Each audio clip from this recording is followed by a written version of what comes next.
The impatient queen.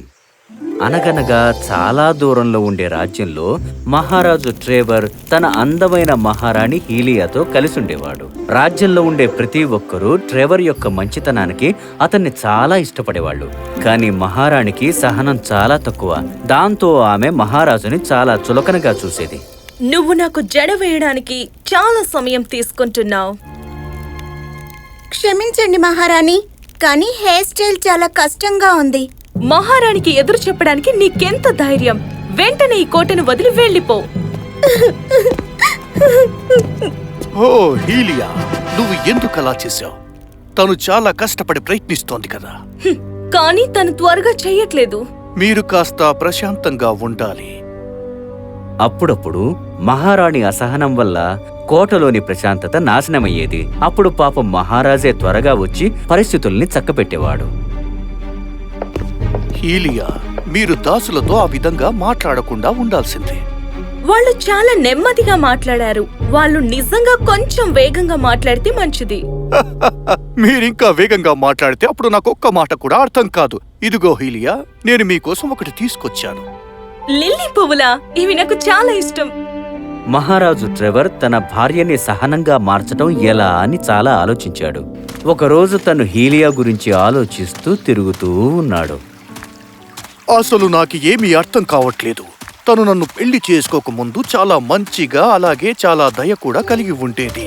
తను అప్పుడు కూడా అసహనంగానే ఉండేది. కాని ఇప్పుడు తను రోజు రోజుకి చెడ్డదానిలా మారిపోతుంది. తను మహారాణి అయిన వెంటనే చాలా మారిపోయింది. ఏంటది? ఓ చిన్న పాప. తను ఎక్కడి నుండి వచ్చింది? ఓ అయ్యో పాపం. నేను తనని ఇంటికి తీసుకువెళ్తాను. అసలు ట్రెవర్ ఎక్కడున్నాడు? తను బయటకు వెళ్లి చాలా సమయమైంది. కానీ ఆయన బయటకు వెళ్లి 10 నిమిషాలే అవుతుంది. ఏంటి? నువ్వు నాకు ఎదురు సమాధానం చెప్తున్నావా? నిన్ను! హీలియా, చూడు, నాకు నదిలో తేలుతూ ఒక పాప కనిపించింది. ఒక పాపనా? కానీ నువ్వెందుకు? ఏదో రాస్తుంది. ఎవరికైతే ఈ పాప దొరికిందో దయచేసి తనని జాగ్రత్తగా చూసుకోండి. వాళ్ళిద్దరికీ ఏం చెయ్యాలో ఏం అర్థం కాలేదు. కానీ మహారాజుకి ఆ చిన్న పాప బాగా నచ్చడం వల్ల తనని కోటకి తీసుకురావాలని నిర్ణయించుకున్నాడు. నేను నీకు లియాన్ అని పేరు పెడుతున్నాను. లియాన్ జాలి, దయ కలిగిన మంచి అమ్మాయి. కొన్ని సంవత్సరాల్లోనే తనొక అందమైన యువతిగా మారింది. అయ్యయ్యో, మీరు బాగానే ఉన్నారా? ఓ, నేను బాగానే ఉన్నాను యువరాణి. తను చాలా దయగలది. తను ఇప్పుడు లెజెండరీ కిరీటం ధరించడం మంచిదని నీకు అనిపించట్లేదా? హుష్! ఒకవేళ మహారాణి నీ మాటలు వింటే అప్పుడు తను నిన్ను జైల్లో బంధిస్తుంది. పని ఎక్కువ చేసి మాటలు తగ్గించు. ఏం పిల్లవో ఏంటో. నిజానికి కోటలో ఒక ప్రత్యేకమైన కిరీటం ఉంది. ఆ కిరీటం మెరుస్తుంది. అలాగే దానికి తగిన వ్యక్తి దాన్ని పెట్టుకుంటే అప్పుడది వాళ్లకి మాయాశక్తుల్నిస్తుంది. కాని కొన్ని సంవత్సరాలుగా అది మెరవటం లేదు. అందుకు మహారాణికి చాలా కోపంగా ఉంది. ఒకరోజు లియాన్ సరదాగా ఆడుకుంటూ కోటని మొత్తం పరిశీలించటం మొదలుపెట్టింది. అలా తిరుగుతూ తిరుగుతూ తనొక నిషేధించబడిన టవర్ దగ్గరకొచ్చింది. వావ్, ఈ చోటు నిజంగానే చాలా పెద్దగా ఉంది. ఓ, ఆ పెద్ద ద్వారం దేనికి? తనకున్న శక్తితో ఆ మూసి ఉన్న ద్వారాన్ని తెరిచింది. ఉఫ్, ఇది చాలా బరువుగా ఉంది. అసలు ఇక్కడ ఎందుకు కిరీటం ఉంది? తను ఆ కిరీటాన్ని చూస్తూ వస్తుంటే అకస్మాత్తుగా ఆ కిరీటం మెరవటం మొదలైంది. దాన్ని చూసి తను చాలా ఆశ్చర్యపోయి దాన్ని ముట్టుకోవటానికి భయపడింది. దీని గురించి నేను వెంటనే అమ్మా నాన్నలకు చెప్పాలి. నాన్న, అమ్మా, నేనిప్పుడే నిషేధించబడిన టవర్ నుంచి వస్తున్నాను. లియాన్, నువ్వు అక్కడికి వెళ్ళొద్దని నేను నీకు చెప్పాను కదా. కానీ అక్కడ ఒక కిరీటం ఉంది, అలాగే అది మెరుస్తుంది. మెరుస్తుందా? లియాన్ జరిగిందంతా వాళ్ళకి చెప్పింది. అది మెరిసిందా? ఓ, నాకిప్పుడు చాలా సంతోషంగా ఉంది. నాకేం అర్థం కావట్లేదు. నువ్వింకొంచెం పెద్ద అయ్యాక నేనే దాని గురించి చెప్తాను. జరిగిన దానికి రాజు మురిసిపోతుంటే రాణికి మాత్రం చాలా కోపం వచ్చింది. ఆ రోజు రాత్రి తను రహస్యంగా కోట నుంచి బయటకు వచ్చి తనకు తెలిసిన ఒక మంత్రగత్తెను కలవటానికి వెళ్ళింది. మేడం, నువ్వెక్కడికి ఎందుకు వచ్చావో నాకు తెలుసు. ఆ కిరీటం మెరిసింది, అందుకే వచ్చావు కదా. ఇప్పుడు నేనేం చెయ్యాలి? నువ్వు ఏం కంగారు పడకు. నేను నీకోసం ఈ ఉంగరాన్ని తయారు చేశాను. దీన్ని నీ భర్త వేలికి పెట్టు. దీనిలో ఉన్న శక్తి అతను తనని ద్వేషించేలా చేస్తుంది, అలాగే తను తాకినవన్నీ నాశనం అయిపోయేలా చేస్తుంది. ఆ ఉంగరాన్ని తీసుకుని మహారాణి తిరిగి కోటకొచ్చేసింది. తరువాత రోజు మహారాణి మహారాజుని కలిసి ఆయన వేలికి ఆ ఉంగరాన్ని తొడిగింది. ఓ, ఈ అందమైన ఉంగరం దేనికోసం? ఇది నా నుంచి మీకొక చిన్న బహుమతి. నాన్న, అమ్మా. మహారాజు ట్రెవర్ లియాన్ని చూసి చేదరించుకున్నాడు. అప్పటికే ఆ మ్యాజిక్ ఉంగరం పనిచేయటం మొదలైంది. లియాన్ గొంతు వింటుంటే ట్రెవర్కి చిరాకొస్తోంది. లియాన్, నువ్వు కాస్త మెల్లిగా మాట్లాడొచ్చు కదా. ఓ, నన్ను క్షమించండి. నేను చేసిన కేక్ మీకు రుచి చూపించడానికి వచ్చాను. ఓ, ఓ, ఇది చాలా సాల్టీగా ఉంది. నువ్వు నాకు ఇలాంటివి ఎందుకు తినిపించాలనుకుంటున్నావు? ఏంటి? లేదు, నాకైతే ఇది తీయగానే ఉంది. అదిగో, తను అబద్ధం చెప్తోంది. ఆ ఉంగరంలో ఉన్న మంత్రశక్తి వల్ల ఆ కేక్ రుచిని అది తీయగా కాకుండా వేరేలా మార్చింది. అలాగే లియాన్ ట్రెవర్కి ఏది ఇచ్చినా అది ఖచ్చితంగా నాశనమైపోయింది. ఆ విధంగా ఆయనకి లియాన్ మీద ద్వేషం మరింత పెరిగింది. అలా కొన్ని రోజులు గడిచాక లియాన్ని మహారాణి పట్టించుకోవటం మానేసింది. అలాగే మహారాజు కూడా లియాన్ని ద్వేషిస్తూ వస్తున్నాడు. అలా కొద్ది రోజులు గడిచేసరికి లియాన్ ఒంటరిదైపోయింది. బహుశా వాళ్ళకి రాజ్యాన్ని పాలించడంలో ఏదో కష్టం వచ్చినట్టుంది. నేను కొన్ని రోజులు వాళ్ళకి ఇబ్బంది కలిగించకుండా దూరంగా ఉండడమే మంచిది. ఒకరోజు తను ఒంటరిగా ఉన్నప్పుడు ఆ అద్భుతమైన కిరీటం ఉన్న గదిలోకి లియాన్ వెళ్ళింది. ఈ కిరీటం చాలా అందంగా ఉంది. ఇది నేను పెట్టుకుంటే ఎలా ఉంటుందో నాకు చూడాలనుంది. వావ్, ఇది నిజంగా ఏం జరుగుతుంది? నన్ను కేవలం అర్హత ఉన్న వాళ్లే పెట్టుకోవాలి. నువ్వెవరు? నువ్వు తెలుసుకోవాలనుకున్న ప్రతి విషయానికి సమాధానం చెప్పే అద్భుతమైన కిరీటాన్ని. అయితే నేను ఒకే ఒక విషయం గురించి తెలుసుకోవాలనుకుంటున్నాను. మా అమ్మ నాన్నలు ఈ మధ్య నాతో ఎందుకు వింతగా ప్రవర్తిస్తున్నారు?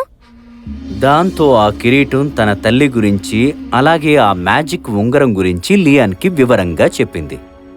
అంటే మా నాన్న నన్ను ద్వేషించుకోవట్లేదా? అది కేవలం ఒక మంత్రమా? కానీ మా అమ్మ ఈ కిరీటం కావాలి అనుకుంటుందా? లేదు, కిరీటం కావాలనుకుంటుంది ఆ మంత్రగత్తె, మీ అమ్మగారు కాదు. మీ అమ్మ కొంచెం అసహనంగా ఉంటుంది, కానీ చెప్పాలంటే నిజానికి తను చాలా మంచిది.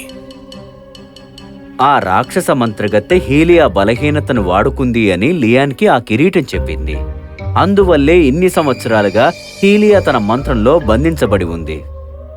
ఆ మంత్రగత్తె నా శక్తులను ఉపయోగించి ఈ రాజ్యాన్ని పాలించాలి అనుకుంటుంది. కానీ నన్ను తట్టుకునే శక్తి తనకి లేక నన్ను హీలియా ద్వారా తన ఆధీనంలో పెట్టుకోవాలని చూస్తోంది అని చెప్పింది. కానీ మా అమ్మని ఆ మంత్రంలోంచి విడిపించడం ఎలా? మహారాణి తనకు తాను సహనంగా ఉండడం నేర్చుకుని ఆవిడే ఆ మంత్రం నుంచి విముక్తిని పొందాలి. లియాన్ కొద్దిసేపు అలా ఆలోచిస్తూ ఉండగా అకస్మాత్తుగా తనకొక ఆలోచన వచ్చింది. మా అమ్మకి లిల్లీ పువ్వులంటే చాలా ఇష్టం. బహుశా తను వాటిని పెంచుతూ వాటితో సహనంగా ఉంటే అప్పుడు ఆ మంత్రం పని చేయదేమో. కానీ నేను వాటిని ఎలా తీసుకురావాలి? ఆ విషయం నన్ను అడుగు, అది నీకు నా మ్యాజిక్తో లభిస్తుంది. కిరీటం శక్తిని ఉపయోగించి లియాన్ ఒక అందమైన పింక్ లిల్లీ గార్డెన్ని సృష్టించింది. మరుసటి రోజు మహారాణి అటు వెళ్తూ తోటని చూసింది. వాటిని చూసిన వెంటనే తను వాటిని ఇష్టపడటం మొదలుపెట్టింది. తోటని జాగ్రత్తగా చూసుకోమని తోటమాలికి చెప్పింది. లియాన్ అక్కడికి వచ్చి చూసినప్పుడు తోటని మహారాణి కాకుండా పనివాళ్లు చూసుకోవటం తన మనసుకి చాలా బాధ కలిగించింది. ఓ లేదు, నేను ఇలా జరుగుతుంది అనుకోలేదు. అదృష్టవశాత్తు హీలియా అంటే తోటలో పనిచేసే వాళ్ళకి నచ్చదు. అందుకే వాళ్ళు ఎవరూ ఆ లిల్లీ పువ్వులని పట్టించుకోలేదు. మహారాణి తోటకి వచ్చినప్పుడు కొన్ని లిల్లీ పువ్వులు వాడిపోయి ఉండటం చూసి మహారాణికి చాలా కోపం వచ్చింది. మీకు వీటిని చూసుకోవడం రాకపోతే అప్పుడు నేనే వీటిని జాగ్రత్తగా చూసుకుంటాను. ఇంకా ఎవరు ఇక్కడికి రావడానికి వీల్లేదు. ఇక ఆ తరువాత నుంచి మహారాణి ప్రతిరోజు తోటలో పనిచేయటం మొదలుపెట్టింది. మొదట్లో కష్టంగా ఉన్నా తర్వాత తనకి అలవాటైపోయింది. దాంతో ఆ మంత్రగత్తె తన శక్తులను ఉపయోగించి హీలియా వాటిని ద్వేషించుకునేలా చేయడానికి ప్రయత్నించింది.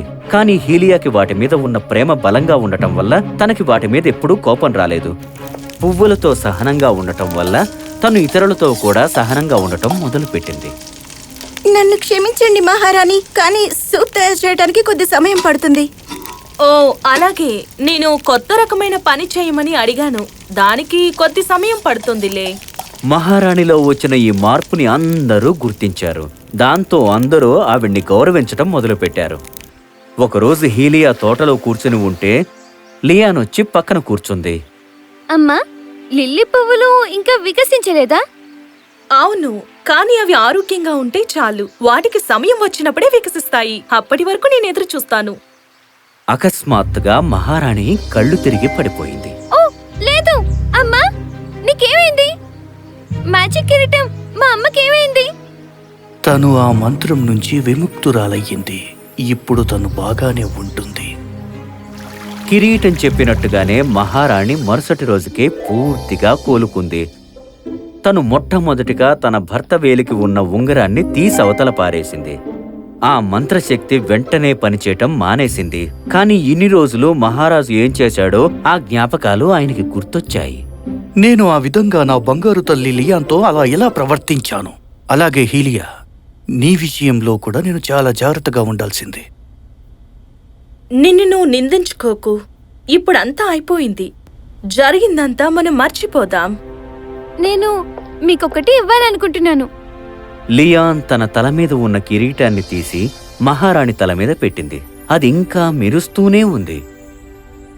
మీరిద్దరూ ఆ కిరీటాన్ని ధరించడానికి అర్హులనుకుంటున్నాను. లియానే ఈ కిరీటం పెట్టుకుంటే మంచిదని నాకు అనిపిస్తోంది. తానే పూర్తిగా అర్హురాలు. తానే తన సహనంతో మనందరినీ కాపాడింది. దాంతో ఆ రాజ్యంలో మరోసారి సంతోషాలు వెల్లివిరిశాయి. మహారాణి పూర్తిగా కోలుకుంది. అలాగే అందరికన్నా సహనవంతురాలిగా పేరు పొందింది. ఇది చూసిన మహారాజు చాలా సంతోషించాడు. తన రాజ్యానికి మళ్లీ ఇబ్బంది కలిగించకుండా ఉండటానికి మహారాజు ఆ మంత్రగత్తెను బహిష్కరించాడు. లియాన్ ఎప్పట్లాగే మంచిగా ఉండటం కొనసాగించింది. సహనంతోనే మనం ఏదైనా సాధించచ్చని ఎదుటి వాళ్ళకి తెలిసేలా చేసింది. ఎదుటివాళ్లు చేసే పనిని మెచ్చుకుంటే వాళ్లలో ఎలాంటి మార్పు తీసుకురావచ్చో తనందరికీ తెలిసేలా చేసింది.